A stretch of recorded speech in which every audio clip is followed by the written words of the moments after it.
Uh, Good afternoon. Today, Aishi Saxena, roll number 21F1006327. I'm going to interview Mr. Aryan Pandey as part of our SPG project on the topic fiscal and economic sense. Mr. Aryan is a lawyer and freelancer and has been investing for quite some time.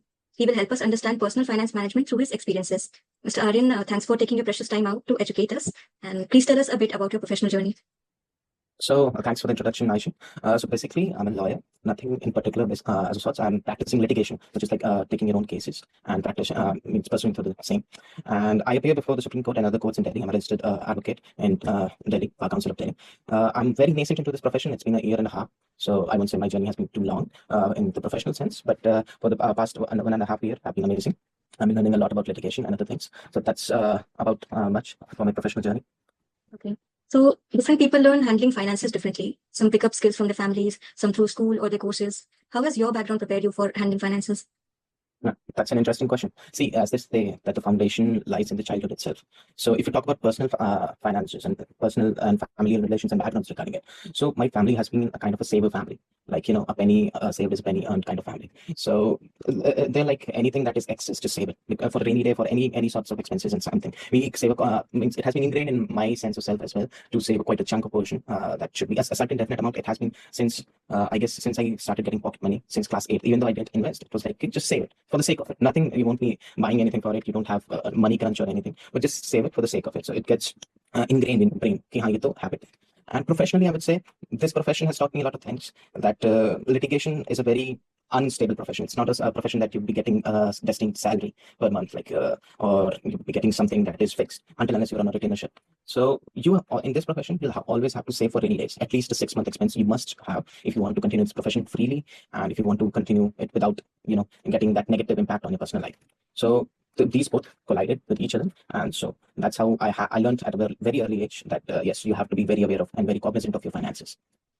Okay, so since childhood, you have developed the habit to save. Then coming into the professional world, you must have met a lot of people and have got some financial advices. So has networking influenced your strategies? Yeah, so I have met some beautiful people with networking.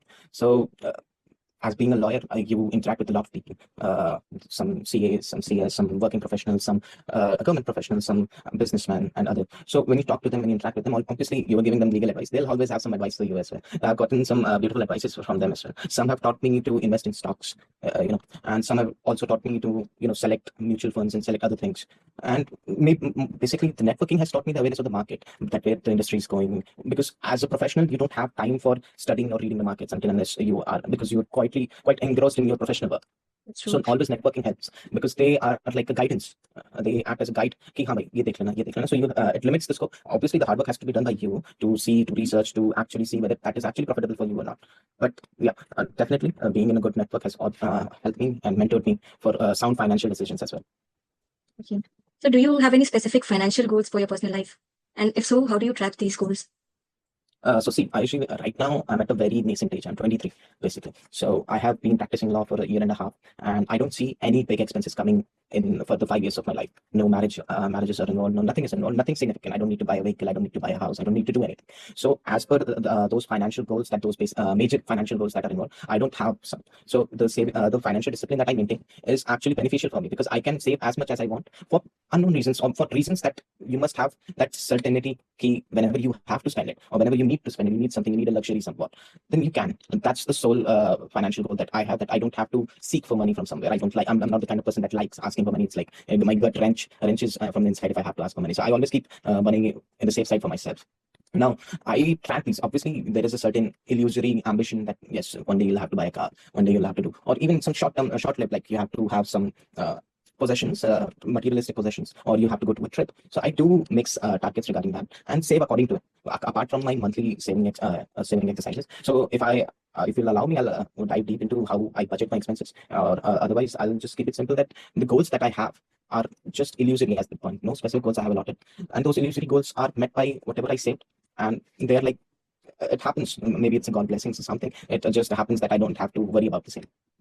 Do you prefer maintaining a financial stability throughout instead of long-term thinking? Okay. So my next question was coming to this only. Do you use any budgeting techniques or tools for tracking your finances? So what happens is, obviously at this age, it's like spendthrift, be spendthrift. When you get money, new money, you have to be spendthrift. You spend here, you go out, you have fun, you spend there, you see a shiny item, you buy it. So what I do is, for budgeting is, as an associate, I get a salary. I get a salary, and it's a very low amount. It's a very meager amount. But what I do is I devote 100% of it into savings in mutual funds. 100% of it. I do not take a penny out of it. Next, what I have it as my private clientele, whatever I earn out of it, I manage my expenses, and whatever after managing my expenses, and even after splurging a bit for myself, so that I don't feel very violated or very tied up. So whatever left, the rest is left. I invest it in stocks, not for intraday trading, not for anything. I just invest it in the market, and it stays there until unless I need it. So it's like a pocket. It's like what do we call it? A bank for me. The market is not for me to grow or take returns out of it. That I am solely depending on the mutual funds. But the stocks that I invest in are like, "Theek hai, paisa pada tha, you invested it. That's all, and you can take it out anytime you want." That's a fruitful piece of advice, especially for us young professionals, because we also start with very low amount, and at that time we don't pay attention to what we are earning and how we are spending it. So another important aspect of managing personal finance is growing or compounding your wealth. What type of Yeah. investments do you focus on to grow your wealth? So, see, Ayushi, basically what has happened there is, since I turned 18, I started getting pocket money. And it was a meager amount, 2,000 to 5,000 rupees per month. I was investing in mutual funds. As soon as I got 18, I got myself a PAN card and I started investing in mutual funds. Now, as my salary and my earnings grew, I obviously deposited more of the percentage of amount in it. Now, what I do for it is that I have a considerable sum in mutual funds because it has been compounding since I was 18. So it has been almost 5 years since I've been investing in mutual funds. Now that has compounded to a good, actually good level, even though the initial amount was 2,500 per month. But now it has developed into a significant sum of around 5 to 6 lakh rupees, which is okay, which is pretty good for somebody aged like me with no expenses. And actually, when you were talking about personal finances, I should mention that when I got my first salary, the first thing that I did was to buy a health insurance, because that's the biggest expense one must have, because you never know in this world. So the first thing that I did with it was to buy the health insurance, and now that is the ease of mind that if I get injured, if I get ill, I have that covered. Now I can invest freely, because other than that, other expenses will be met. कि ठीक है, खाने का तो हो ही जाएगा, इतना तो हो ही जाएगा. So you don't have that anxiety. You have to have that relaxation, especially in this profession, which is already a stressful profession. The least you need to worry about is your finances. Secondly, what has since I guess 2021, since 2021, in the fourth year of college, I started getting some more money from the internships and other things. So I started investing in stocks. And in stocks, now I don't have the mindset or the space of mind for intraday trading, because that's impossible for us. At 10 a.m. I have to be at the Supreme Court rather than watching the markets. So what I do is I just select core sectors like coal, oil, power, these sectors, gold maybe. And these sectors, I just invest amounts in them because these are destined to grow. India is a growing economy. I read my daily newspaper economics, and I see news. I see the news. I read about it, and I see कि market trend and it's India is growing, and I don't have like an expense in the next 5 to 7 years, so it will eventually grow if you are investing in the core sectors like the cement, the building blocks of the country. And so that has been my simple basic ideology: that invest in the core sectors, whatever excess money you have, and keep sure that that bank that you are investing in mutual funds, that keeps safe, because that will be compounding till the age I am 50, 60. That would be a return. And thirdly, I have recently, this is from this year itself, since I filed my income taxes, that I have also started investing in depositing money in PPF, Provident Fund.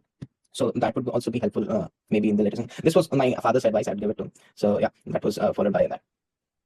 Like you mentioned, health emergencies and insurance, because that's a very big expense and might drain your money very quickly. So similarly, what are the strategies you use for financial emergencies and uncertainties? So what happens is, although I'm a very risky individual in these things. People say कि bank में रख लो पैसा. It's like, so what I do is, instead of FDs, I buy one-time mutual funds.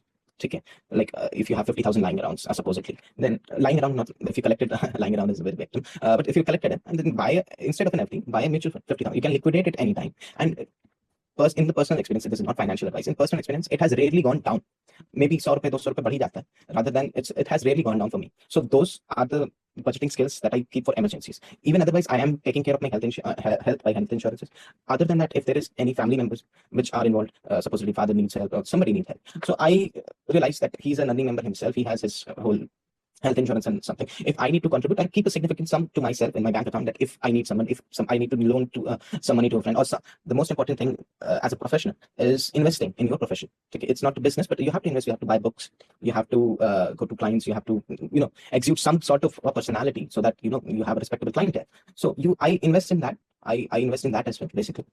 And once you start seeing those things, then you realize that maybe budgeting is saving money, I think personally, is a very weird thing. You shouldn't save it in a bank account always invested keep it working let's see कुछ नहीं होता है 6% का ब्याज मिल रहा है आपको इस पे you getting 6% anyways inflation is eating up your money so it is better you invested even in an FD even in somewhere what I do personally is I take the risky game that I invest all of it in mutual funds कि ठीक है one time investment हो गया whenever I need it I liquidate it but that's the thing when emergencies are illusory as well. Sometimes you think something is an emergency, but it's actually not. It can be mitigated. So if you keep it very handy, you'll liquidate it instantly. So I keep it in mutual funds so that if it's an actual emergency, I'll then liquidate it because there is some certain sense of mental barrier that comes along with it. So that's also a neat trick. Yeah. So how do you ensure that financial stress doesn't negatively impact your personal well-being and work-life balance? Yeah, so this is one of the major things that hasn't gotten me into day trading stocks because already the profession is very stressful. Like vakil ka hota hai कि it's like you won't get your phone won't be on since 10 to 12 at least in the morning. No lawyer would pick up your call because it's like rushing around the courtrooms and doing everything. And then we work till 3 a.m. in the morning till 4 a.m. कोई दिक्कत नहीं. It's normal work hours. So it is a stressful job. And if finances are also stressing you, then that means you're doing something wrong. So what I do is again I'll reiterate at the risk of repetition that I reiterate that I have kept it very simple. What salary I'm getting, I won't draw it until जैसे EMI आपका कटता है वैसे ही just first day आया select all your SIPs dates 2 3 4 ऐसे करके and you will see कि message आएंगे सुबह सुबह दुख होता है थोड़ा सा कि मैसेजेस आते हैं कि today इतना कटा but eventually it's for your betterment only. So I do that so that at least my financial stress maybe if I lose my job or maybe if I don't want to work anymore, maybe if I am having a midlife crisis, so at least I have some sense of cushion left. Secondly, the stocks are that I set on a Sunday every fortnight, every 15 days. I set on a Sunday, I reanalyze my portfolio, and I'll see if I have something extra. Like today was a holiday for something, and I was in the morning itself. I was sitting and seeing what I can do, what I cannot. So I place orders up, and it's done. Then every 15 days I see it. Other than that, I don't even have the time for it. And if I start taking stress for it, then it will hamper my job, which is a vicious cycle in itself. That's true. Any last suggestions or giveaways before we close the session? Yeah. So the greatest suggestion that I'll have, because I have been investing since 18, but I have been seeing the investment that my father used to invest in mutual funds since I was in class 8. So I've been learning about it kya hota hai, because I see still, even though all the influencers, even though all the YouTubes, even though everything is now digital, everything is available, there is still fiscal illiteracy. Yes. And what we can do is we are too insecure. कि यार 500 रुपए लगा रहे हैं, what does it count? It does count. That's all I will have to say. That even a rupee, if you invest, a penny saved is a penny earned, basically. That if you invest, that no matter how minuscule the amount is, it will help you. On a rainy day, it will help you, and you'll be glad to yourself in your past self that thank you for saving that. So keeping that safe, everything in moderation is also good. You can't tie yourself to a branch and say कि नहीं मैं तो नहीं खर्च करूँगा, this and that. You have to do your expenses, but always make sure, ask yourself twice or thrice at least कि whether that is actually needed. What I do is for impulse purchases, basically. That when I see something shiny and I have the money for it, then why not buy it? Because by young and no responsibility, you can buy it. But I ask myself, do I need it? And I just postpone that thought for a week. And if after a week I still need it, then I go ahead and buy it because you can buy it anytime.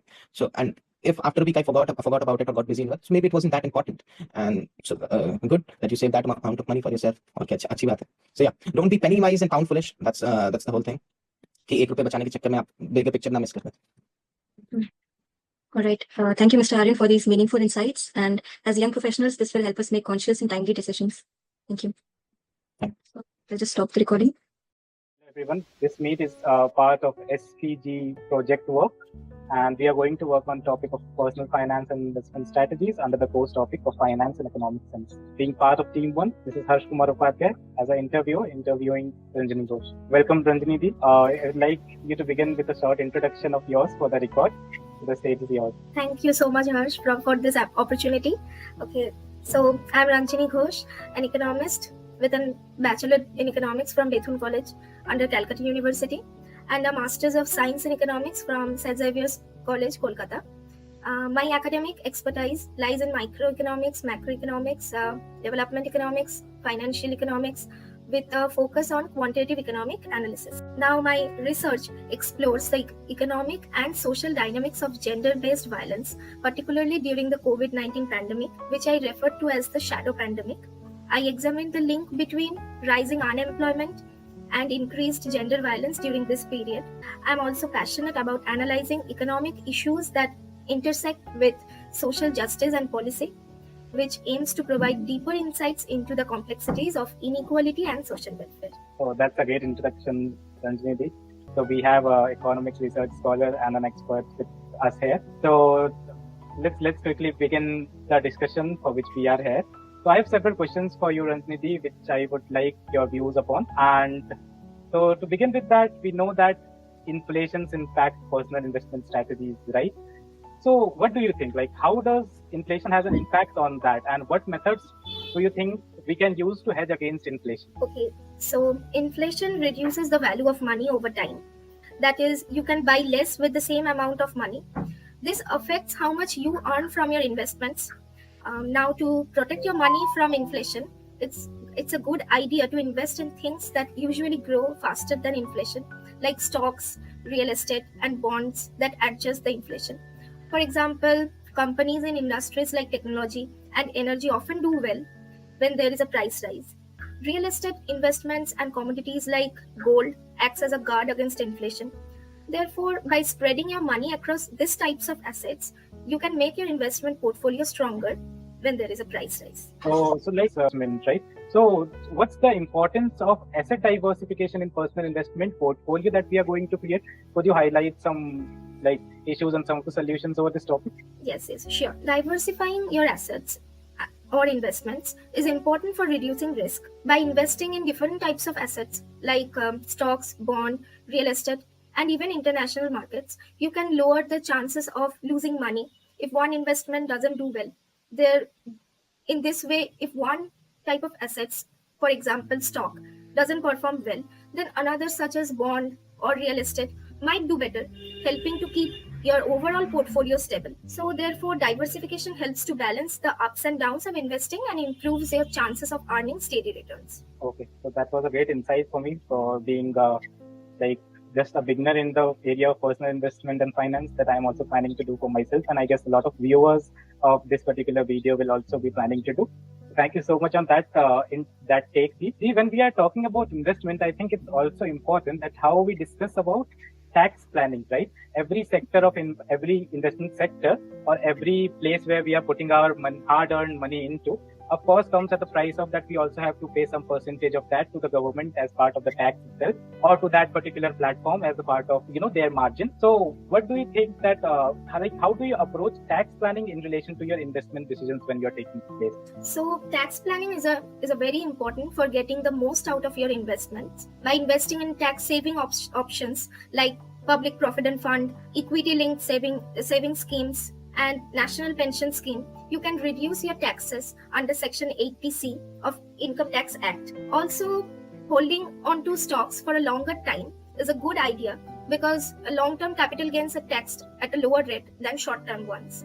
Another smart move is to use capital loss harvesting, which means using any losses from investment to reduce your taxable gains and lower the amount of tax you owe. Okay, so like as you mentioned that we should also see towards investing for a longer term because long-term capital taxes are less in comparison to the short one. I think a lot of this also depends on how people behave in how behavioral biases are there in terms of loss aversion or overconfidence when we are putting our investment decisions into the market. And there are several ways also to mitigate from these biases itself. So can we have a short discussion on the behavioral biases such as loss aversion or overconfidence that affect our individual investment strategies, and how do you mitigate these biases? How do you try to find a solution for these biases? Okay, so behavioral biases can cause people to make poor investment decisions. For example, loss aversion makes investors fear losses more than they value gains, leading them to keep poorly performing investments for too long. Overconfidence can push people to trade too often or take high risks without careful research. So to avoid these mistakes, it's important to follow a clear, disciplined investment plan based on data, not emotions. Regularly reviewing your portfolio and getting advice from financial experts can help to objective and focus for your long-term goals. And since you told something about disciplined investment strategies and also about relying on data more than being emotional while taking the financial decisions, so I think a lot of this emotional decisions or a sudden decision in terms of managing our investment portfolio comes in response to market volatility and economic downturns, like one we saw in pandemic, and as you have also done your research about economics, like social economics and pandemic itself. So I think a lot of these small elements where we see market being volatile, like suddenly being upwards or downwards, or like economic downturns that happens during the time of recession, as we are seeing that many people are predicting the world is moving towards, or during the pandemic, that is just an example of economic downturn. So in what ways do you adapt your investment strategy so you can hold up to your previous responses, like managing it for a long term or like taking data-driven decisions? So in what ways do you adapt your investment strategies in response to market volatility and economic downturns? Yes. So during times when the market is unstable or the economy is struggling, it's a good idea to play it safe by moving some of your money into safer investments like bonds or money market funds. However, I also view that downturns as a chance to buy good quality investments at lower prices, especially in the areas that are likely to grow over time. Using a strategy called dollar cost averaging, where I invest a set amount regularly no matter what the market is doing, helps me to take advantage of lower prices without trying to guess the perfect time to buy. Okay, so that's a great like strategy. For the first time, I think in my life, I'm hearing that market going down could be profitable for some people who are actually observing it properly and can invest during the time it's down. So in order to gain capital gains, later point of time when again the economy is booming. So like we have talked a lot about investments and behavioral decisions and portfolio management, but somewhere down the lines during the times of pandemic, we saw that there was a huge need of liquid cash, right? The cash that was in hand, or during demonetizations, of course, India has been to two of them already, where a lot of notes were already banned. So people have observed that having liquid cash or liquidity is important, certain times of like life. So a lot of people generally tend to withhold them for long period. So how do you evaluate the balance between liquidity and long-term investment growth in your personal finance? Balancing liquidity with long-term growth is a very important for financial stability. Keep enough emergency money in easily accessible places like savings account or short-term fixed deposits to handle unexpected expenses. Now, for long-term growth, invest in things like stocks, mutual funds, and real estate, which can give higher returns but aren't as easy to turn into cash quickly. The goal is to have enough money available for emergencies while letting the rest of your investment grow without needing to sell them too soon. So what do you think that, what role do these digital financial tools like applications or robo-advisors, we are of course hearing about artificial intelligence or machine learning coming into place, which can show you the trends of the market as well as tell you the like efficient investment strategies. So what's your opinion on this? Like how do digital finance tools play a role in personal finance management? Digital financial tools are really helpful for managing money. Apps like Grow, Zerodha, and Paytm. It's easy to track an investment in mutual funds and stocks. Again, tools like Small Case and Kureva use machine learning that will help to create a diverse investment portfolio based on your risk level and goals. These platforms also provide useful data, automated portfolio adjustments, which are usually cheaper than the traditional ones. They also manage personal finances, which is easier and more efficient. However, it's important not to blindly trust tips or notification from just one source. Always check information from multiple sources to make smarter decisions. That's a great suggestion. I recently remember that I also opened the account in Zerodha itself, which I closed after certain interval because I was not able to understand a lot of it. So I think with your suggestions of using these applications wisely, I'll reconsider it to draw information out of them for making a smart financial decision and move ahead with my portfolio management. So the one important thing I can remember is that people have their own personal financial goals, right? We all have graduated today. Some of us might have a wish of pursuing our masters in foreign, for which we'll need a huge amount of money itself. Many of other people might be focusing on working itself, so they are having some amount of years for investing in their various investment options. At other levels of stage, we are planning for our marriages and kids and whatnot. Some people also planning for materialistic pleasures like buying a house or car itself. So how does one determine the ideal asset allocation between several forms of investment assets like equities, bonds, or alternate investments so that we can manage our personal financial goals as well? Yes. one can determine the ideal asset allocation between equities, bonds, and alternative investments is by how one divide their investments depends on their financial goals. Now, how much risk you are comfortable with, and how long you are planned to invest. For long-term goals like retirement, it's smart to put more money into stocks, which can grow more but also are riskier. Now, for medium term goals, it's better to balance stocks and bonds. And for short term goals, focus on safer options like bonds or fixed deposits. Also, consider putting a small amount of alternate investments like real estate or commodities to diversify your portfolio even more. Okay, so that's a wonderful insight for me. For before this, I was always like looking forward towards everybody investing in stock markets that are highly volatile. But like I can get a far overview of the topic. Like every stage of life have different different assets like to invest upon. As we told that for short-term goals, people like short-term investment goals, people should invest in bonds and fixed deposits and others. Is my voice breaking? No. Okay. So coming upon the next question, but what's your liquid is yet again a part that still you can invest in options which does not require long-term commitment. That means that you can take out your money back whenever the time comes or time is needed. But what are your perspective on importance of emergency funds? Like emergency in the sense that if I need that thing today, then today I should be able to take that out.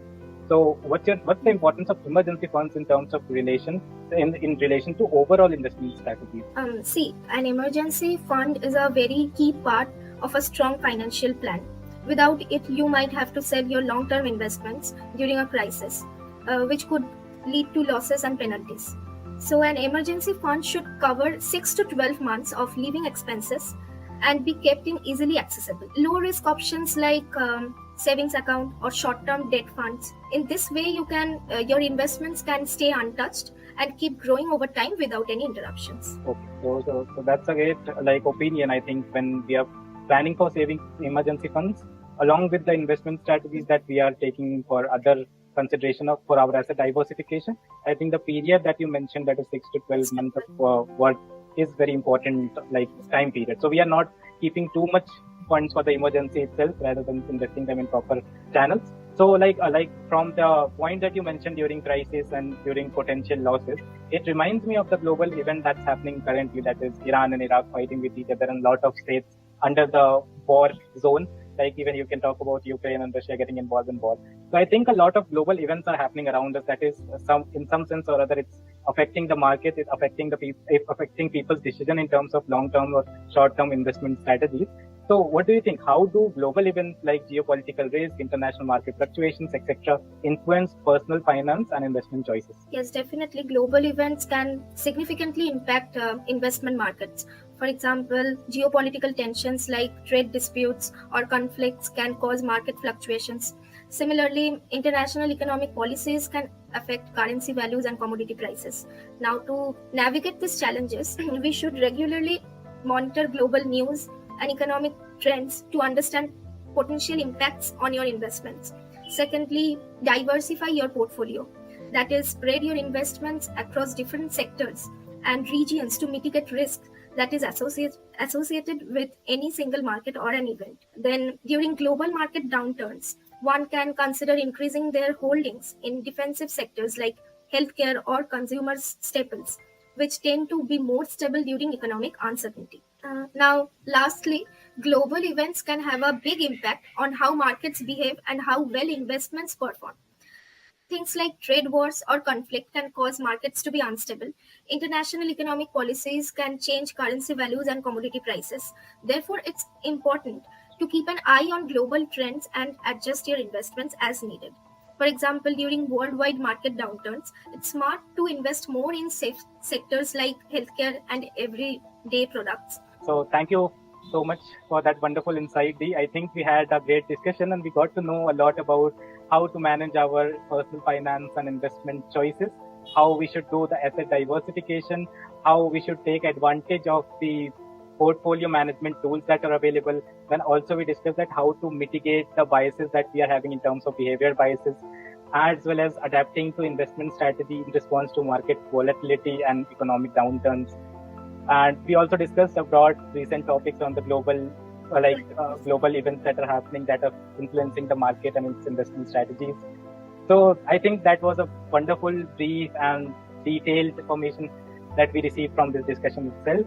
And I thank you very much for coming upon this event, this discussion, and sharing your valuable insights.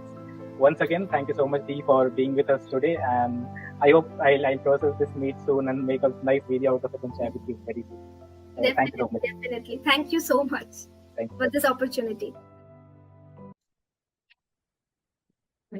Good afternoon. Today, I, Ayushi Saxena, roll number 21F1006327. I'm going to interview Mr. Vineet Saxena as part of our SPG project on the topic Fiscal and Economic Sense, Strategies for Personal Finance Management. Mr. Vineet is a product manager and founder of Setu Technologies Private Limited. He will be helping us understand how entrepreneurs manage personal finance along with their business. So, Mr. Vineet, thanks for taking your precious time out to educate us. Please tell us about your professional journey. Hey, thank you, Aishi, for giving me this opportunity to talk about the professional and personal finances under your study.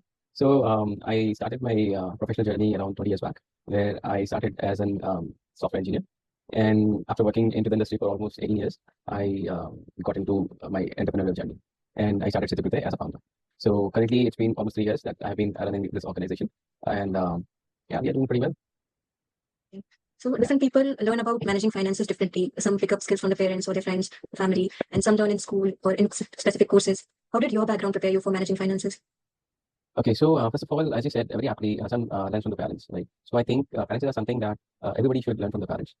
Or rather, I should say, finances are something that needs to be taught to the kids from the very beginning, from their home itself. There definitely it needs a lot of formal education. But I think the way we teach our kids how to walk, how to talk, how to eat, similarly, we should guide them how to save and how to invest as well. So coming from a family where my father was into bank, so definitely I learned and acquired quite a lot of skills from him since my childhood. So if you say, I picked up quite many things from my family itself. So you must have picked up habits from your family, and then you moved on into the profession. Then you must have formed some networks, some colleagues who would have given you some advices. So did networking influence your strategies for managing finances? Not only in finances, but definitely networking helps you throughout your career, professionally, personally, and definitely finances are the most important part, right? But when it comes to finances, I would definitely say you have to be very careful when you're taking advice from someone. Because finances is not something that the one formula goes with everyone. It depends on person to person, right? Your requirements are different, your needs are different, your situations are different, and somebody else's situations are different. The one instrument that can generate wealth for person X might not be that helpful for person Y, right? Suppose if somebody has a pretty good financial background already, then in that case, what happens? It's not always required that the other person would also have the same background. Somebody might be coming from a very low average income group family, and somebody might be coming from a very, we can say a rich family. So definitely the way you look at money and the other person will look at the money would be different. So there's a possibility that someone might say, oh, let's go buy a residential land or a commercial land that will help us grow our income 10 times. But definitely buying a residential or a commercial land could be a good investment for the first one, but that could be just a need for the other one because they might not even have a small piece of land for them to live, right? So when it comes to networking, definitely networking impacts your investment habits for sure, but you have to be very careful while choosing their advisors. They motivates you. The people in the network definitely motivates you to invest. Sometimes, especially at your age when you're a student, you come out for the jobs and start earning money, and then the first thing that you see, okay, there is something called stock market as well, and which is the most lucrative option that people can see, right? And that's a kind of prey that most of the Indians fall for.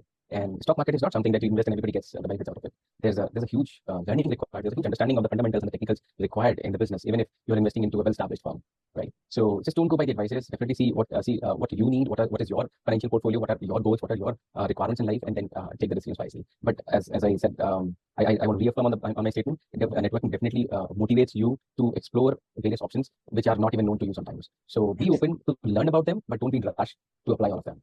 Take an expert advice for sure. Understood. So you said there is a different formula for everyone. So in your case, how do you separate your personal finances from your business finances?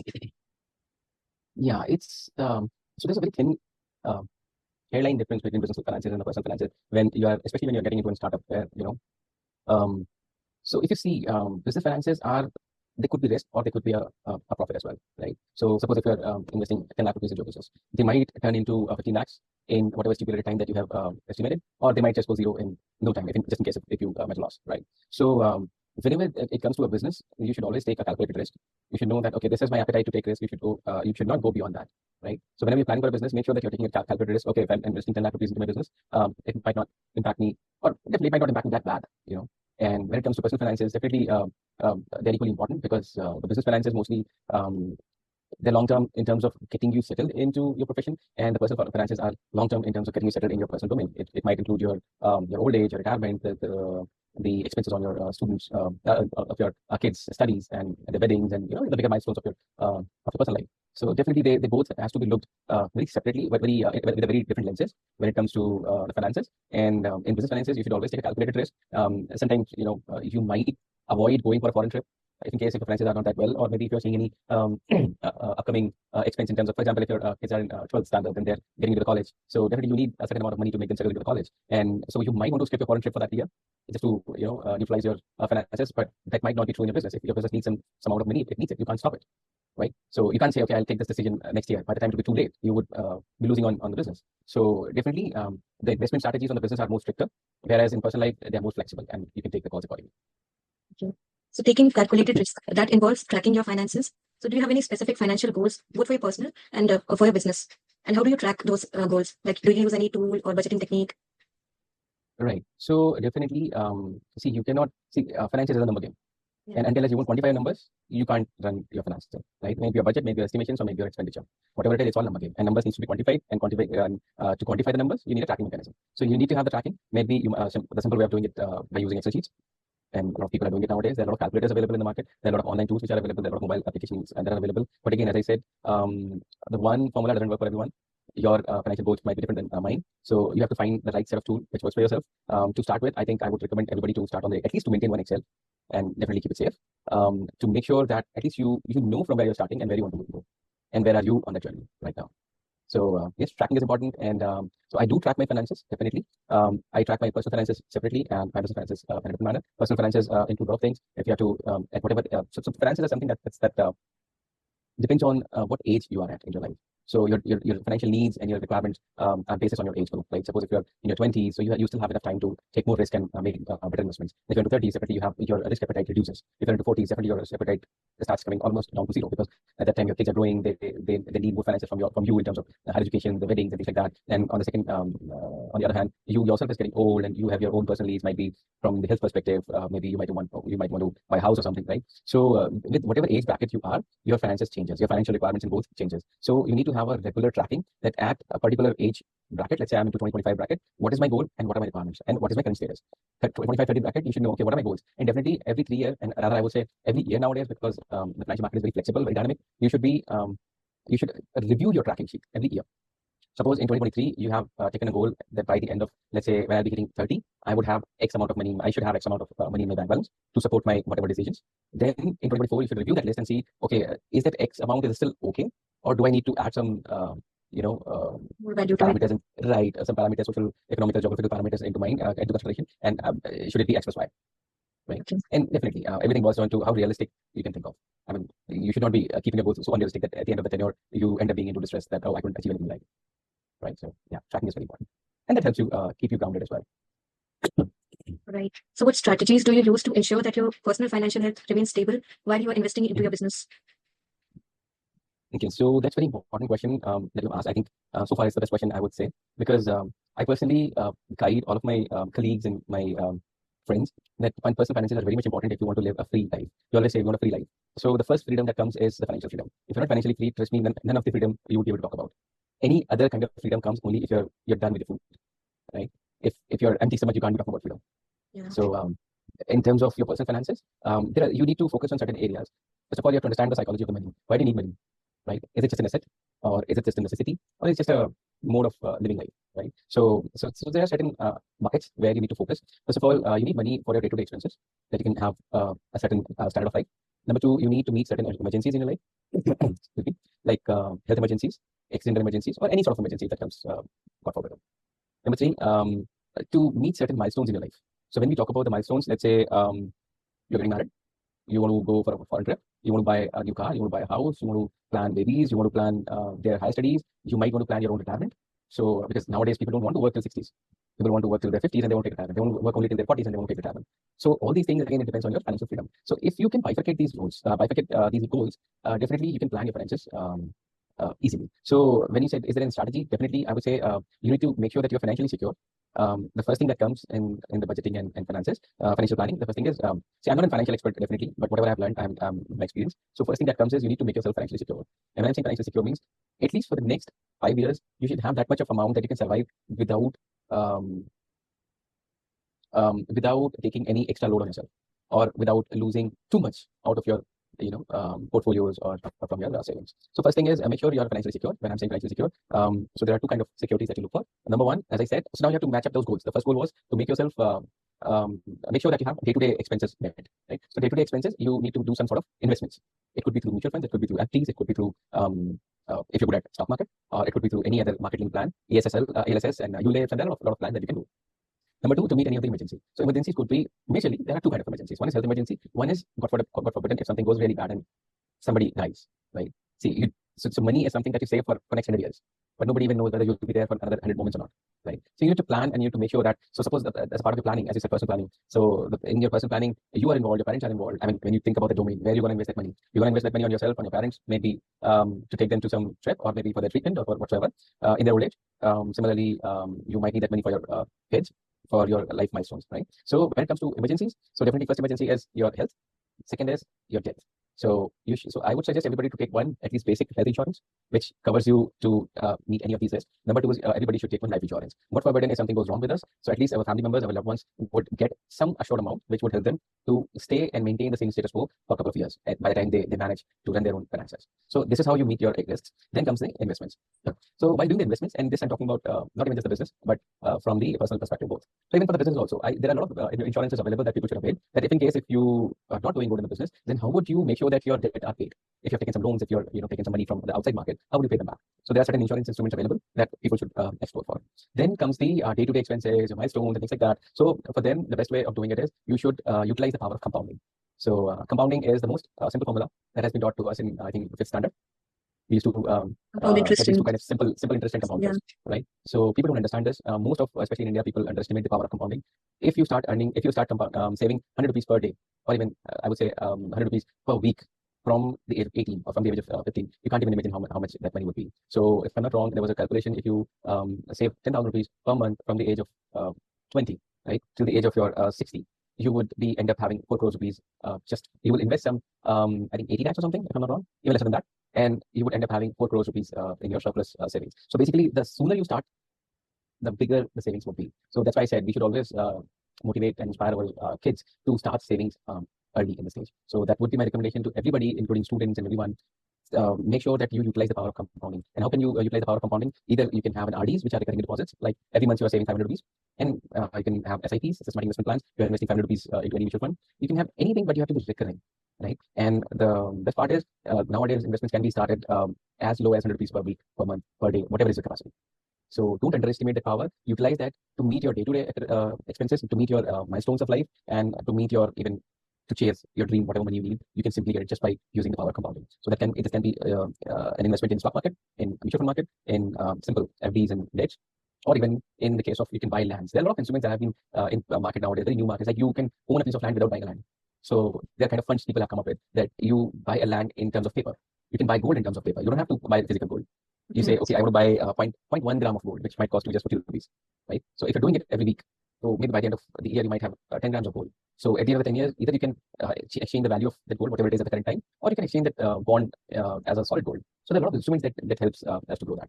And the one last would be, everybody should be very clear about that. Don't invest all your money into one portfolio.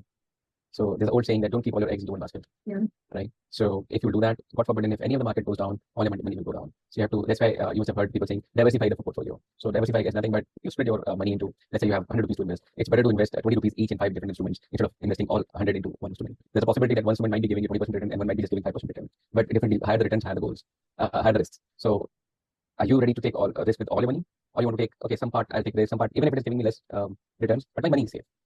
Right. So you have to average that out. You have to, this is the math that you have to understand. And this math is, I would say, it's very personal. It's very individual. It depends on how you want to see your life, how you want money to be working for yourself.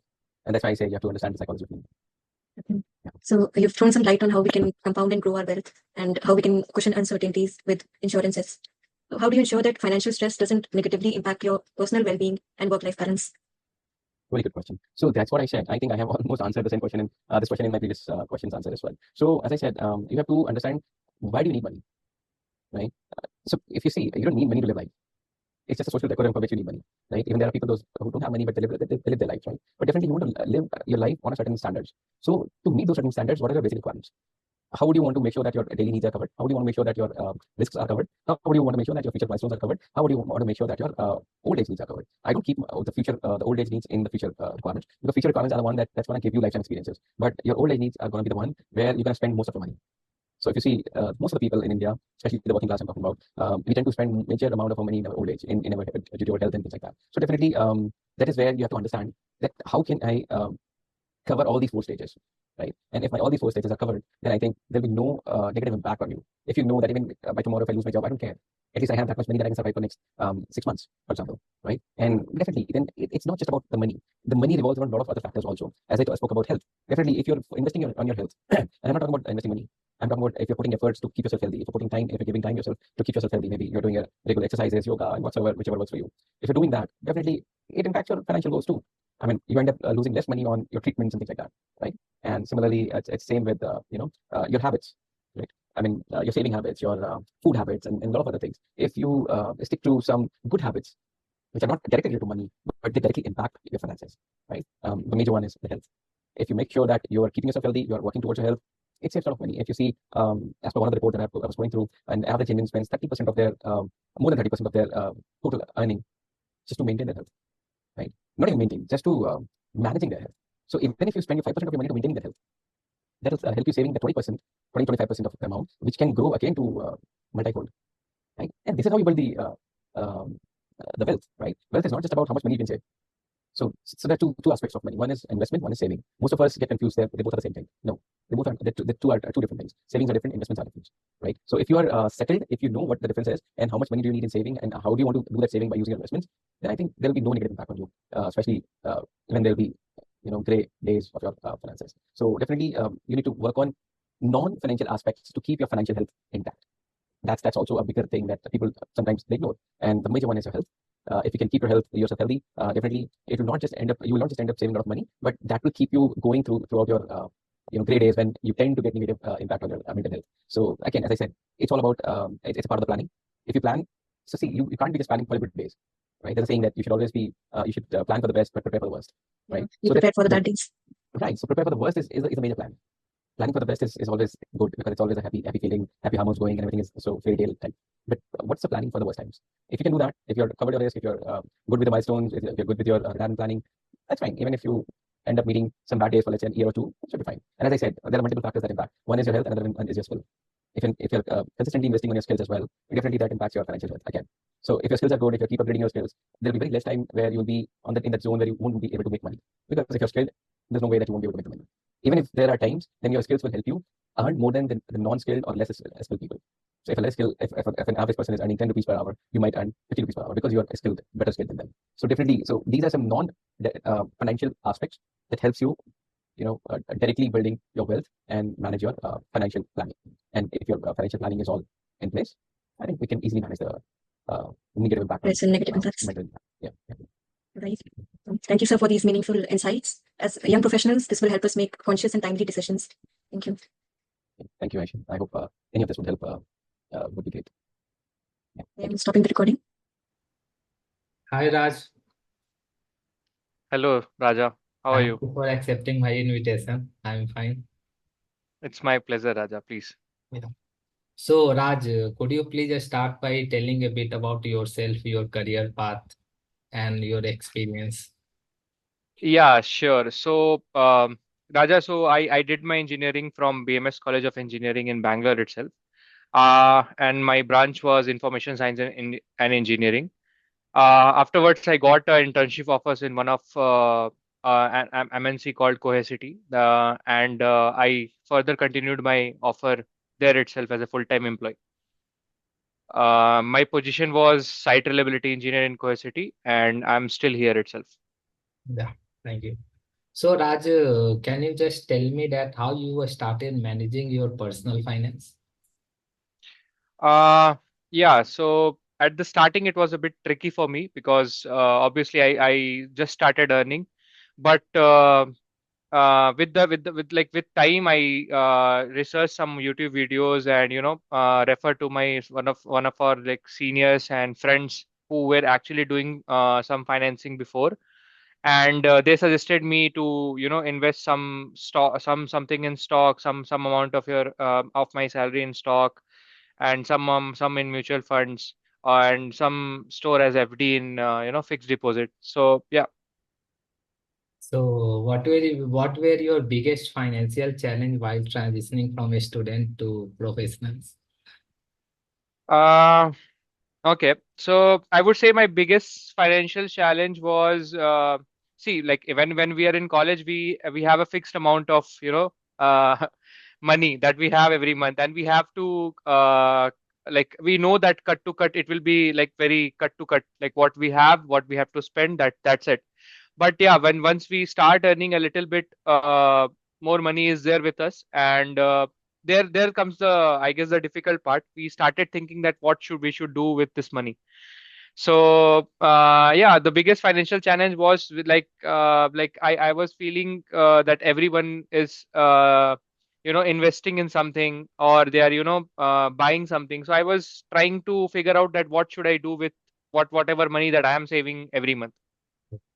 How Yeah. you educated yourself about finance and investment strategies?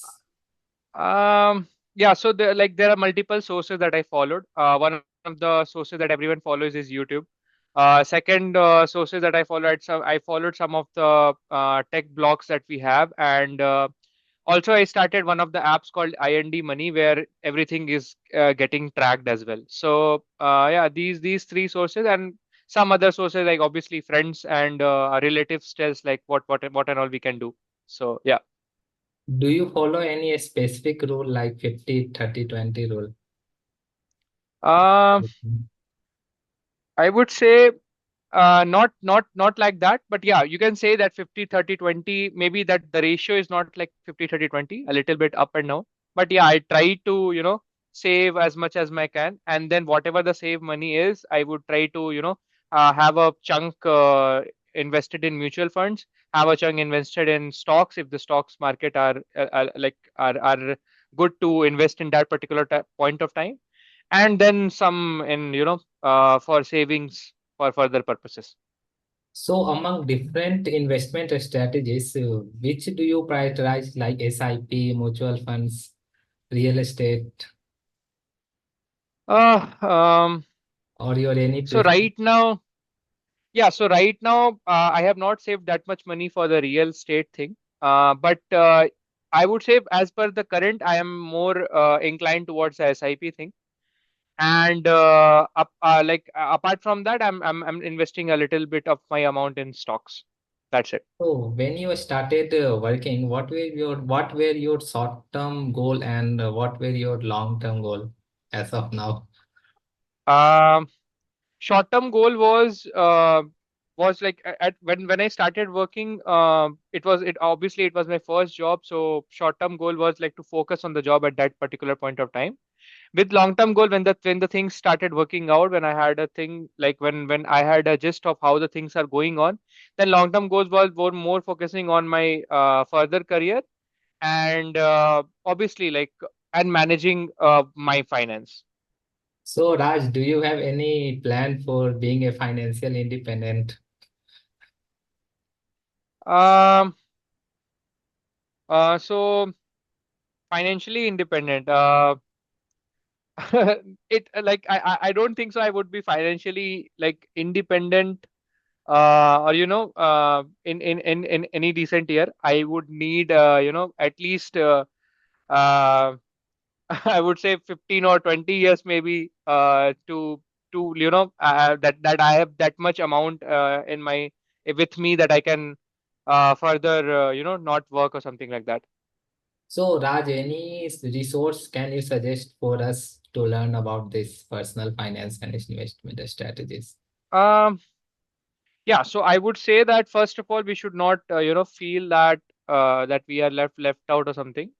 It's never, late to start. Then further, I would say I would suggest that yeah, there are a lot of YouTube channels are there. Akshay Srivastava, I guess one of the YouTubers that actually tells like what to where to spend and how things are. First, educate yourself how the stocks are, what are our stocks, what are different options that we have in stocks, or what are the different options we have in investing. First, understand and try to um, start with a small amount and then further grow. So I would say yeah, YouTube is a good source of learning for that. Thank you so much, Raj, for answering all Yeah, my question. I got a lot insight into it. yeah. Thanks. No, it's my pleasure. It's my pleasure, Radha. Thanks a lot for your time. All right. Good evening. Today, Ayushi Saxena, roll number 21F1006327. I'm going to interview Mr. Shanaz as part of our SPG project on the topic Fiscal and Economic Sense, Strategies for Personal Finance Management. Mr. Shanaz is the proprietor of Skyline International, and he will be helping us understand how entrepreneurs manage personal finance along with their business. Mr. Shanaz, thanks for taking out your precious time to educate us. Please tell us a bit about your professional journey. My professional journey, I have started as a medical professional 7 years ago. I have worked as a professional for 3 or 4 years. When I started my profession, I have just started a little bit for my professional journey. I have started a company named Skyline International. We export and import of cashew nuts. We import cashew nuts from South Africa and we process it in my nation, Kollam, and we export to all over India. And we have some shops and some distributors, so we can move our products thoroughly. Yeah.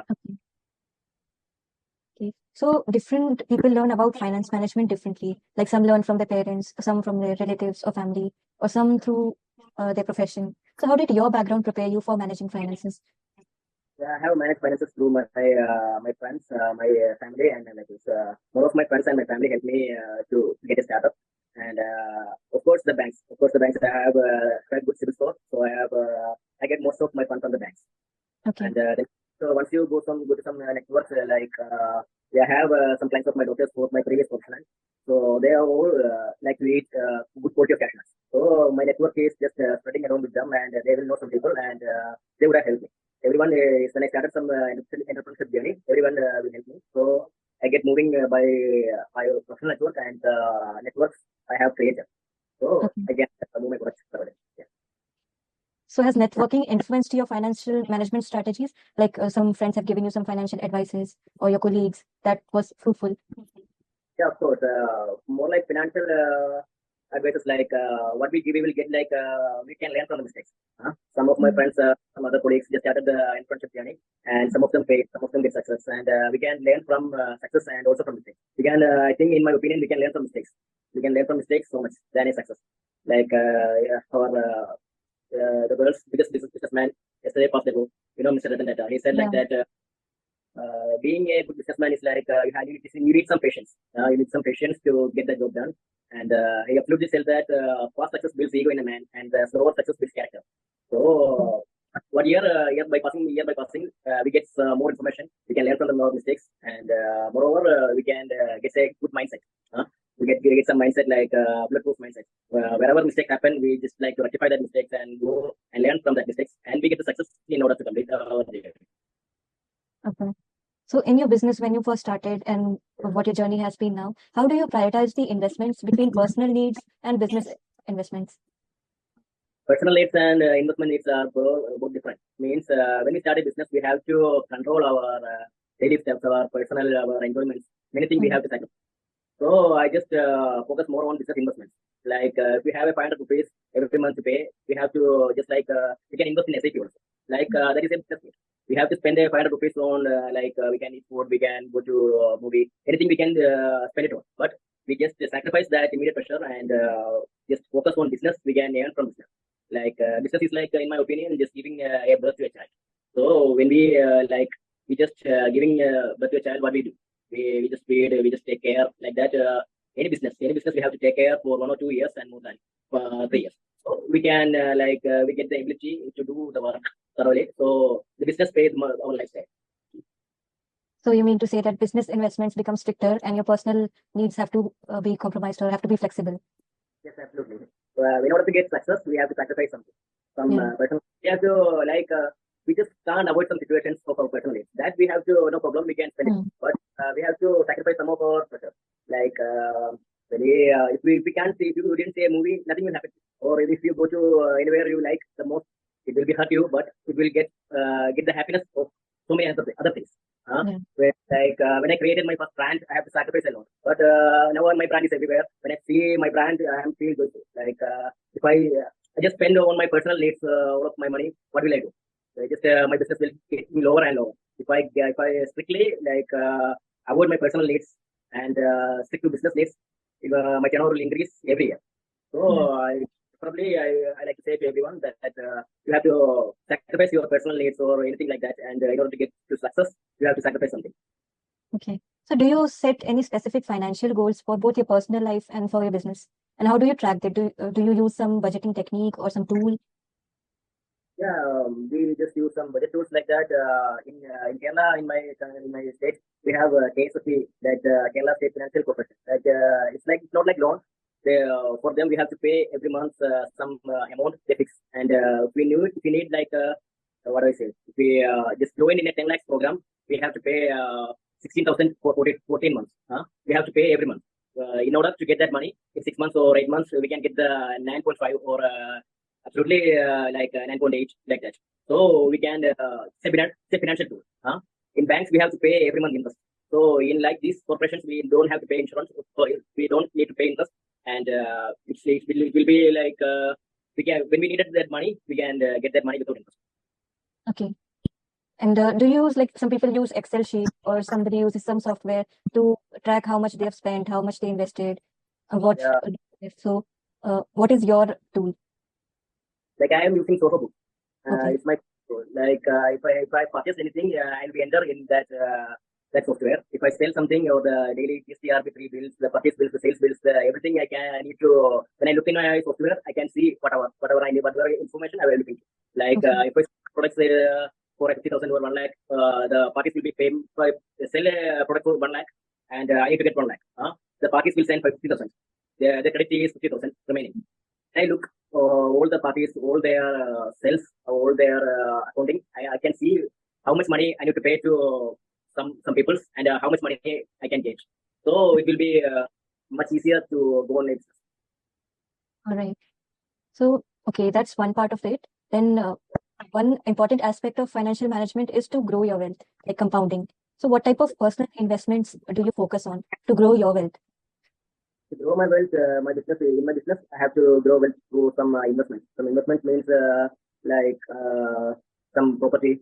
From property investment is a good investment because in every year the property's values will be increasing. Mhm. So if I buy a property, so I am much into investing into properties, and other things are SIP and some like mutual funds, etc. Okay. How do you prepare for financial emergencies or uncertainties? Like I said, we have some financial tools like KSFP and other bank institutions. If my civil record is good, my loans are all clear, my credit cards are clear, I can get financial uncertainties through that way of. I think money is more important to manage the financial uncertainties, and any hospital bills, anything will happen to you will cover upon money. So I have to go through the trust of my family, my friends, and the banks, all the institutions. So they provide kind of an insurance. Yeah, of course. I have insurance. Other like I have health insurance and also mental insurance. Everything I have taken to reach that uncertainties of financial Okay. uncertainties. I mean. So again, a question on similar lines, like how do you ensure that financial stress doesn't impact you negatively, your personal well-being and your work-life balance?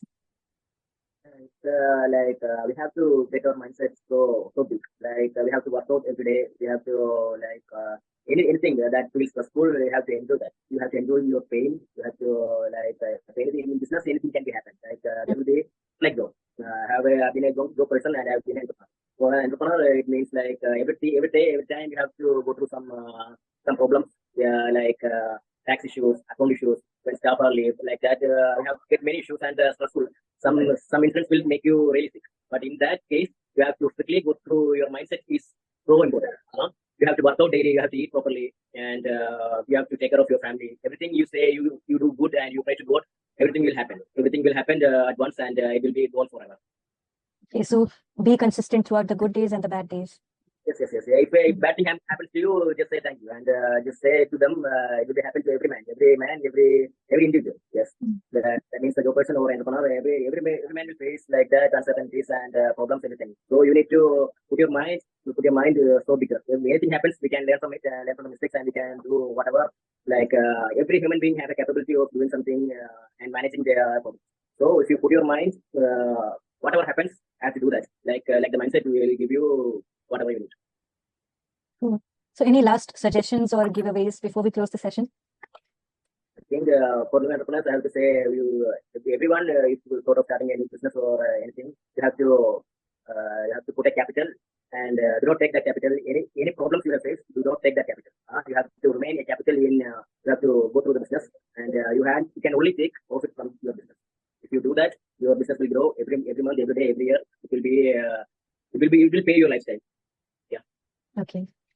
Thank you, sir, for these meaningful insights. As young professionals, this will help us make conscious and timely decisions. Thank you. Yeah, thank you. Thank you for listening. Stopping the recording. Hey everyone, my name is Haspal, student of BS in Data Science and Programming. So here I am with my interview. We have Akash sir with us for enhancing our financial knowledge. So, sir, could you introduce yourself, like brief information about your educational background and your first job and current job? Yeah, sure. Hello, Harsh. So, as you know, my name is Akash, and currently I'm working as a field marketing specialist at Horizon Media. I have also 2 year experience of digital strategist at Value Leap Services in Bangalore, and 2 years experience as a financial analyst at Mindlands, US staffing firm. So I have total 4.5 years of experience in marketing and finance domain. And beside my job, also I have a passionate career in YouTube and in trading also. So, sir, how do your interest in YouTube, trading, in investment develop, and what's your journey has been in these areas? So during my first job, when I tried to save something for my salary, I found it a little difficult to save, and also the amount was not that too much to save for my salary. So I thought to have another source of income. That's where I get into trading and content creation on YouTube. But that was my first thought, and it was a very childish thought that the amount and time I will invest in trading, that would result in unlimited profit. But that was not the case I predicted, because YouTube is dependent on subscribers and viewers, as we all know. And in trading, my mantra at that time was of unlimited profits, and that usually dropped off, and because of which I initially lost lots of money. So I learned a lot of things from that trading will not provide you unlimited amount of money. It will only provide you 10 to 13% of return on your investment. And this I learned from my journey. So I suggest newcomers to don't waste time to make money in a night. Who don't have a time for learning trading and safely invest their money, can be through passive funds or directly go through active funds. Sir, as you pick up the term active funds and passive funds, what are the difference between passive funds and active funds? So the basic difference between active funds and passive fund is that active funds are generally managed by an active manager or a team who takes decision about buying and selling and always look for the high returns and the benchmark indexes. Whereas passive funds are designed to replicate the performance of a benchmark, such as Nifty 50, without active management, and aims to receive returns consistently. So yeah, coming back to the topic of why I'm suggesting passive funds is because if you go through the data, you'll find out there are 8 crores active Demat accounts in India. I'm not sure about the real figure, but it is approximate. You can check, and only 3% of them are eligible for LTCG tax, and that's a huge difference between 8 crore and 3% of 8 crore. That is 30 lakh people. It's a huge difference. So and SEBI itself shows the data of people who are making loss on intraday trading, which is 70% of total traders. So you can see that 70% of traders are in loss. And if I tell you the exact reason, or if I tell you the exact figure, then you will be in shock, because if you include transaction cost, there are 90% of traders who are making loss today. So, as you are telling me that in normal trading there is loss factor is very high. So, where should a person with a less income, income less than 30K, should invest and get high return with a safer investment? So yeah, for a person Because who sells, as you can yes, see, his risk taking ability is so less. So suggest something that safe method that he can invest in.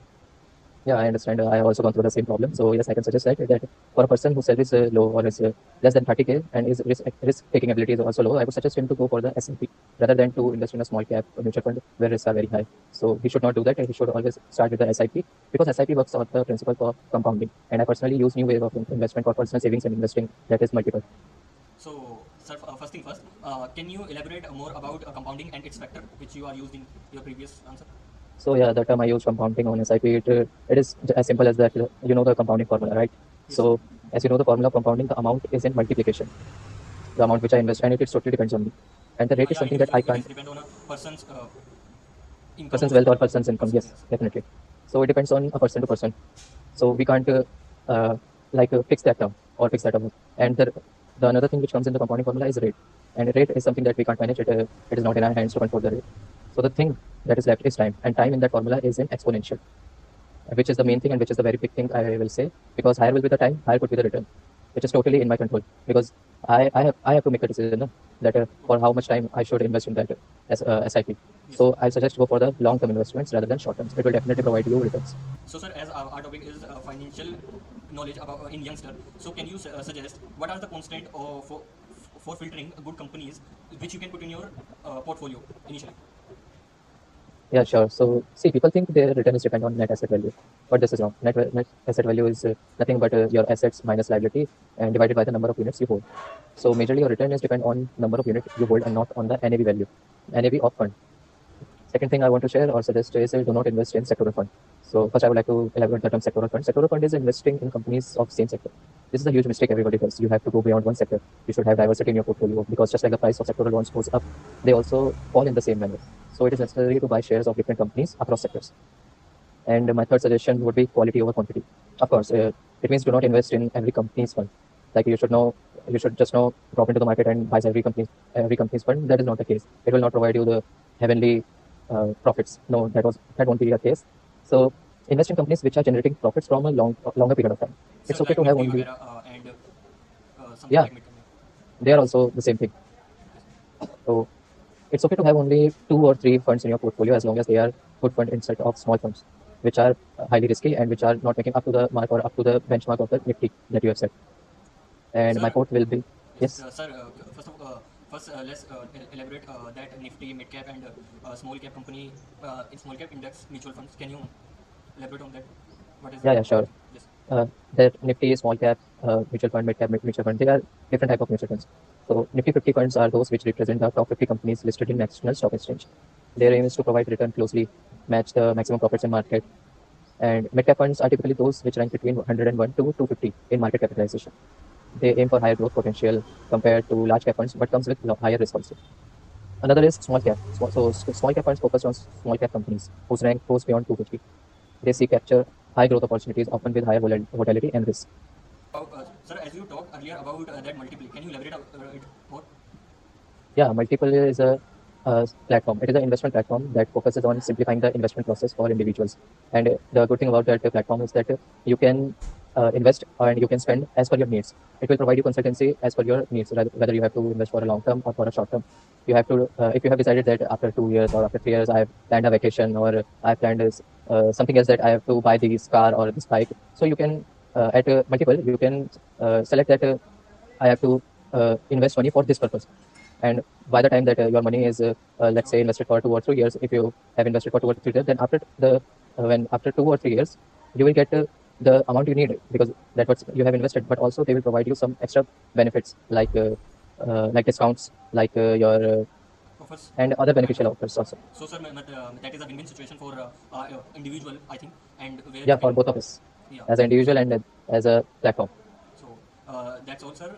That is my interview for EFI SGP course, and thank you, sir, for giving your precious time for my interview. Thank you.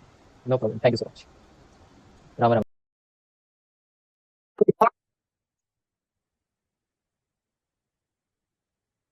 Good evening, Mr. Razu. How are you? Yeah. Good, Papuri. Good evening. How are you? I'm doing good.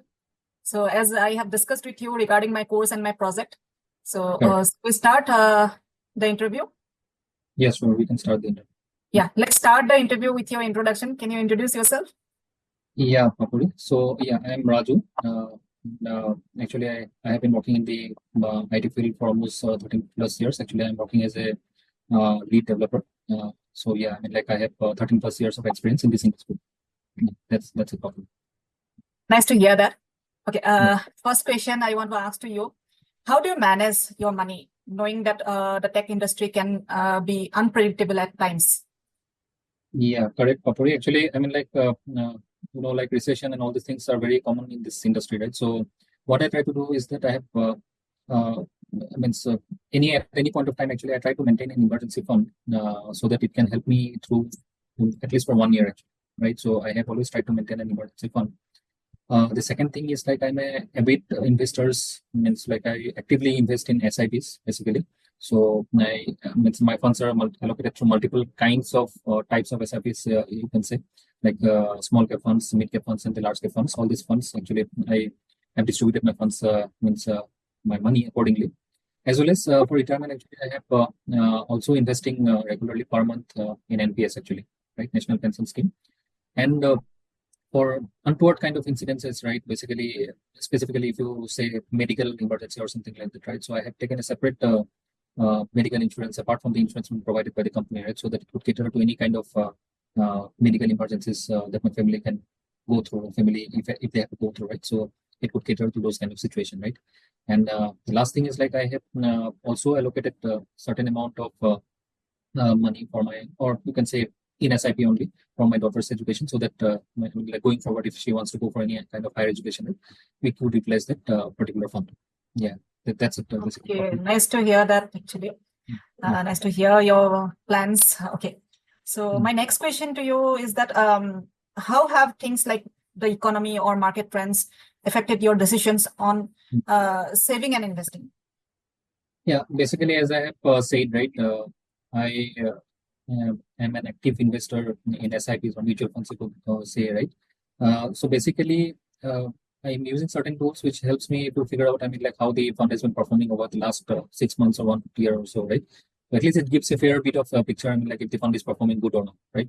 So if I find a non-performing fund over a certain period of time, right, so basically I stop the particular SIP and then try to reallocate the amount to some good performing fund during that time, right? And I also try to look at the sectors in which the SIPs, I mean, like they, I mean, like put the money or means allocate the funds, right? So that also I try to see it's based on the market, right? So in this way, I try to, I mean, like reallocate my funds accordingly, properly. Yeah. Okay. So can you tell me about what financial apps or tools do you use for keeping track of your professional of your personal finance and investing? Yeah, basically, I like to use the Grow app. Okay, I have also used Zerodha actually, but the thing is like mostly I tend to use Grow app because they have some very pretty cool features to find out. I mean, like how your the funds are performing, so mutual funds are performing, right? So it gives a very cool dashboard to find the duration over the duration. How and even they also say right means how much of my fund is allocated to which kind of sector. Like if I'm allocating my fund in defense sector, right? So they will say I mean like this so and so percentage has gone to defense sector, so and so percentage has gone to the IT sector, right? So even if I haven't bought the fund from Pro, right, I can export the funds from the outer sources, right? So it is pretty cool feature actually. So that's why I try to use Pro. Okay. So tell me, why is it important to keep some of your money which you can access easily? So even you have some long-term plans, as you said, right, like NPS and all. So, but still you keep some money which you can access easily. So can you tell me why is it important? Yeah, probably according to me, means if you ask me that question, right? So why I feel is like this NPS and the other any kind of means funds where you, I mean, like wherever you put your money in this kind of things, right? So that may not be means accessible at that point of time whenever there is an emergency, right? So if you have an emergency, at least you should have some amount of money, right, to go forward with any kind of issues or any kind of untoward incidents, any kind of thing, right? So at least you need to have that amount of money, right? So because in order to liquidify the amount which is being invested in some other sector may take some time, right? So I feel that at any point of time you should have some amount of fund to cater to any kind of emergency in your life or anything like any kind of situation, right? Okay, understood. Okay, one more question. It is, do you think that it's a risk to put too much money into company stock, and how do you avoid this in your investment? Yeah, see, I mean, like for me, what I think is like is based on the time which I'm having, right? So I cannot invest much of my time towards purchasing of stocks or shares directly from the company, right? Because I need to do a lot of research and then I can do that. And I don't have that good knowledge of shares and stocks, right? So what I feel is that to mitigate the risk, right? So I basically invest in the SIPs because they have very diversified funds actually allocation, right? So it is like less risky than rather than buying the stocks directly from the company, right? So yeah, I mean, like I'm more comfortable with buying an SIP instead of directly investing in the stocks, actually, stocks or shares. Okay, understood. So nice to hear from you. Lots of insight I got. So one last question to you. So already I got lots of insights from you, but one last question I want to ask to you: how do you balance short-term goals like buying a house? So since you are staying in a, as I know that you are staying in a metro city, so house rent is very costly and all. So my question is to you: how do you balance short-term goals like buying a house with long-term goals like retirement savings? Yeah, actually, see, retirement is, I mean, like, as I have already said, that I'm regularly investing in NPS and I'm more focused. I mean, like I'm going forward with the NPS for my retirement plan only. So that is one thing. And you have mentioned correctly that, I mean, like the house rent in this kind of metropolitan city is very, very high, actually. So what I have decided is like better to go ahead and purchase a house and, or I mean, like, because that is certain thing which will be, I mean, like, that will become yours, right? And if you take a loan against a house, right, what happens is like the principal amount and the interest which you are paying against the loan is also can also be shown in the income tax 80 C bracket, as well as ETD also you can show. I mean, like the 2 lakh interest which you are showing it. So that these things are helpful. I mean, like in saving the taxes also, right?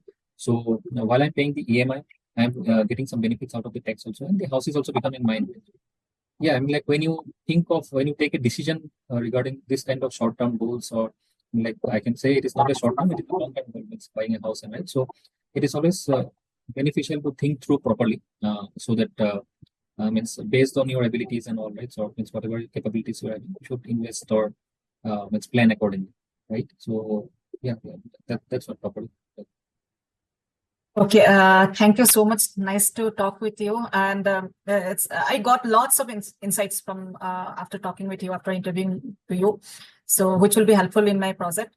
So thank you so much once again to give your time and to talk with me. So here I am going to stop the recording as well as the meeting. Thank you so much.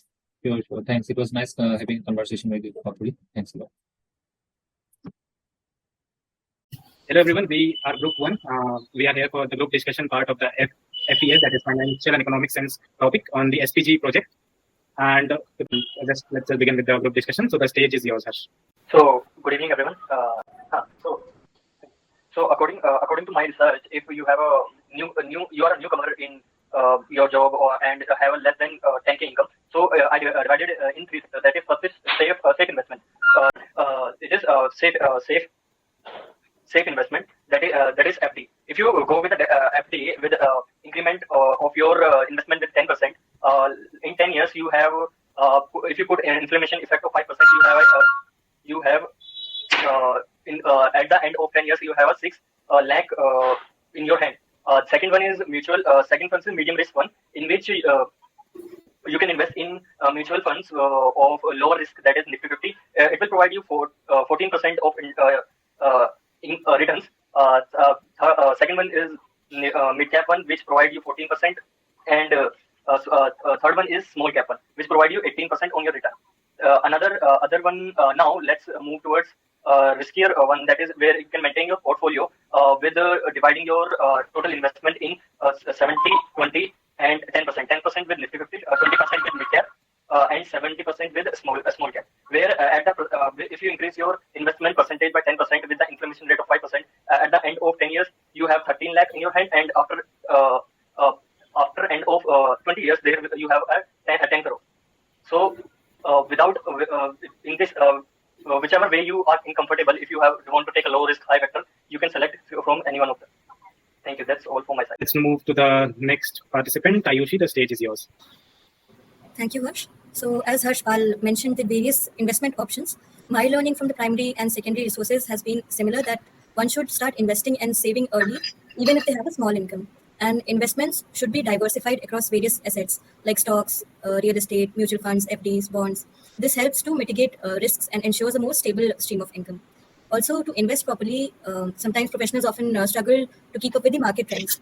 So engaging with a network of informed individuals can help provide some timely insights and some updates on profitable opportunities. But we should not blindly follow friends or colleagues, but we have to do the research whether it is really profitable for us or not. Also, if you're someone who has a variable income, like a lawyer, sometimes you're getting more income, sometimes you're out of work, sometimes you're getting very high income. Investment works as a stable stream and it provides a cushion. So most professionals prefer investing in mutual funds, stocks, SIPs. If you're an entrepreneur and have a business investment, you have to be stricter about your personal expenditure. Business expenses should be seen as fixed and essential, while personal expenses can be more flexible. Entrepreneurs also suggested taking government support and subsidies for financial help and investing in real estate. Financial emergencies can be mitigated using these investments only. Investments also help us prevent immediate liquidation of money in case there is a false emergency. And it helps, the money comes in handy when the emergency is real. Lastly, it is stressed that you should be able to visualize your finances, like what is the direction of your expenditures and savings. And for tracking and managing these, we can use tools like MS Excel and accounting softwares. Thank you. So now let's move on to the third participant, that is me, myself. So beginning with the introduction, that the importance of personal finance management and strategic investment planning can be influenced by various factors, including economic trends, behavioral biases, and global events. So in my research, both primary and secondary, where I interviewed Ranjani Ghosh as well as read several articles, I concluded in a 10-pointer manner. But the first point focuses on the impact of inflation. So we all know that inflation reduces money's purchasing power, making it essential to invest in assets that outperform inflation, like equities, real estate, inflation-indexed bonds, etc. At the same time, it's also important that while we are investing in all these different places, there should be proper asset diversification. That diversifying across equities, bonds, real estate, and international markets mitigates our risk and smooths the portfolio volatility. So we are not going to be hit by a particular kind of investment if it's taking a downturn, and then we are leveraging the sort of our diversification in order to protect our investment. The third important point is tax planning. So we know that investment sometimes reduces our taxes and other times makes it overcome the tax losses that we are going through. So leveraging tax efficient instruments, for example, investing in PPF, ELSS, and NPS, as well as holding equities for longer terms are crucial for optimizing the returns. Fourth point is behavioral biases. So loss aversion and overconfidence can distort investment decisions. These biases can be mitigated through discipline, data-driven strategies, and regular portfolio reviews. In other words, we know that certain behavioral biases can influence our decision, like being emotionally more diluted towards certain assets, since we are seeing it outperforming better. So we should not take decisions just on emotional or behavioral biases. We should be more data-driven in sense of taking our investment decisions. The fifth point is market volatility response. So a conservative asset reallocation during downturns and practices like dollar cost averaging can help in capitalizing low prices and managing risks. Now coming to sixth point, that is liquidity versus long-term growth. So it's also important for us to maintain emergency funds. We cannot just go and invest all the income that we are getting for particular, after spending all, we cannot just invest the rest of the amount straight and forward. So it's also important to maintain emergency funds for stability while investing in less liquid and high return assets for long-term growth. Seventh is digital finance tools. So as Ayushi pointed out, that we can take help of several applications like Microsoft Excel and others. So it's important that apps and that machine learning advisors streamline financial management, but users should independently verify advice and avoid over-reliance. Like we should not blindly trust any application before we are going to take our decision based on those predictions. The eighth is asset allocation. So tailoring asset distribution based on individual goals, that is, we want to take our home or car, it's a vehicle, or several kind of individual personal goals that we can have. So we should distribute it according to our individual goals and risk tolerance and then timelines. Balancing between equities, bonds, and alternatives can be a good idea here. Ninth point is emergency funds, as we already covered, that we should be keeping essential funds for at least 6 to 12 months of expenses to avoid prematurely liquidating our investments in case of emergency. So we are not breaking our bonds if we are stuck in some emergency or something. And last is global events. So we are also seeing Ukraine and Russia war and other events happening in the world that is shaping our economic investment strategies. So it's important that events like geopolitical risk and international market shift influence investment decisions. Therefore, emphasizing the importance of diversification and adaptive strategies can help us mitigate the losses related to global events. In last, comprehensive investment strategy incorporates inflation, protection, diversification, careful tax planning, and adapting to behavioral tendencies and global changes. That's the research that I could collect from my primary and secondary resources, and that's it. Thank you very much, guys. And let's move to the next participant because I cannot comment on my own video. So let's move to Raj. Raj, the floor is yours. Thank you, Harsh. So, am I audible? Yes, you're audible. So, thank you, Harsh. So, my learning from primary and secondary resources, personal finance is very crucial for young working professionals. It helps in managing financial stability and also to manage expense well. So for my primary research, I have interviewed Mr. Raj Anand, who has 3 years of experience at Kuwait City working as a site reliability engineer. So what he told me that he follows some capital budgeting rule like 50, 30 and 20 rule. And also he told us to manage his expense well, to use some software to manage the expenses. And also like that from secondary resource, like books like Psychology of Money or The Intelligent Investor by Ben Graham, where he told us about different instruments where we can do our investment. Like we also need to manage our portfolio well with less risky instrument and also with risky like stock are come in risky only, and bond with have very less risks than stocks. And also, yeah, that's it. Thank you. We'll shift towards our next participant, Papari. The stage is yours. Yeah, thank you, Hers. So I have heard all of your conversation and discussion. So just I want to move the topic of discussion a little bit different way. So as I'm a woman and I'm a mother too, so I have heard that from all of you that this kind of investments are there. So, but what happen is when a girl before marriage means in a village or in a small town, what we do basically in India. So girls are depending on the parents, means father or elder brother, means depending on the family. After marriage, they depend on the husband. So husband is thinking about the finance and all. So it is then if suddenly any situation arises, then whereas the girl has to think her finance alone, then most of the time, means 60% of our population, means women population, they totally clueless and blank. So so what I want to suggest and I want to tell to those girls or to those women, that is means we don't know something, it is not a big deal. So if we means we have to learn, means we have to learn our personal finance. So how to invest, where to invest, means from the apart from their education, they have to learn this part also. So whichever stream they have studied doesn't matter, but their own finance they have to think, they have to see. So governments are nowadays, government is giving very good opportunities for the ladies, for the women. So we have to take, we should get the knowledge regarding that, like Sukanya Samriddhi Asani, means Sukanya Samriddhi, that scheme is given for the girls, right? So similarly, if the home property, means if we'll take some loan, home loan from the government, so it is what from SBI or whoever bank it is. So if we'll take the loan, then if lady's name is there, this girl name is there, then the percentage, means interest rate will reduce. So those kind of scheme we should know, and we should use those kind of schemes. So and apart from that, whatever Hers has said, it is SIP. So investment in SIP. So we should know regarding that, means in small cap, middle cap, then it is what large cap. So we should know all these things. So always girls should means keep one health insurance, and health insurance, it is what not only the for her own, for her family also. She should think of a health insurance, and she should think, one woman, every woman should think about their children's education plan also. She should think. So it is what there are many schemes are there. So if she will think about that, means education plan also, if she will keep, then she can give a good life to their children. So that's all from my side. Another 1 minute also. So let's just quickly start with Harsh. If you have 1 or 2 points, just in short, whatever you said before, or if you want to say something new, we are adding it as conclusion remarks. All others, please keep your conclusion remarks ready. Harsh, if you have, so you can proceed ahead. Otherwise, I will move to Ayushi first. So at the end, I want to just say, if you have stable income, go just with a mutual fund manager. Don't invest in learning how in which company you want to invest on. Put it on your manager. Develop your skills instead of using that time. Increase your income. That's it. Put your whole thing on your manager. Increase your income, but just by developing your skills. Yep. All right. Thank you, Harsh. Moving to next, Ayushi.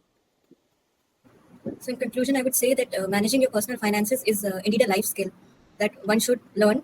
And if they haven't learned, as Papuri said, we should start learning, because this may come as a big hurdle. Also, your health is a very big investment. So staying disciplined, eating good, and having a health insurance is a good investment choice. All right. Thank you, Ayushi. And next is me, myself. So again, I'll reiterate like the broad keywords that you should remember in your lifetime if you're moving towards personal finance and investment. So rather than mentioning the whole thing, I'm just mentioning the keywords. That is inflation, diversification, tax, behavioral bias, market volatility, and long-term growth, digital finance tools, asset allocation, emergency funds, and global events. I think from my side, that's the 10 point that you should keep in your mind before investing anywhere. And okay, now let's move to Raj. So what I can conclude is, one thing I can say is start investing as soon as possible, because we are already late, as Warren Buffett started investing at the age of 11. So we can think how much late we are. Second point is what Papuri Sharma said, that we should start investing from household itself. So that's it. That's a great point. Raj is definitely one that started much earlier than us. So next on the Papuri, your conclusion point. So my conclusion point is, first of all, we means to the women, I want to say to all the girls and women of India. So I want to say that if you don't know something, don't hesitate, start learning. So where to invest, how to invest. We have to learn. We should start learning. And second thing is that every woman, means our as a mother, I observe when I'm running my house, I observe that our main salary goes to education, health, and food. Okay, so we should keep one investment for investment ready for our retirement, one investment ready for our health, and one investment for our children education. So it is 3 major investment we should keep ready, so that we will not face any difficulty in future. Okay, thank you so much, Papri. So the audience and folks who will be watching this video, that's it from our side. That the team 1 group discussion ends here, and we hope you enjoy our video as well as our discussion, and you can draw great insights from that. And thank you so much to the audience. We are just stopping the recording for now.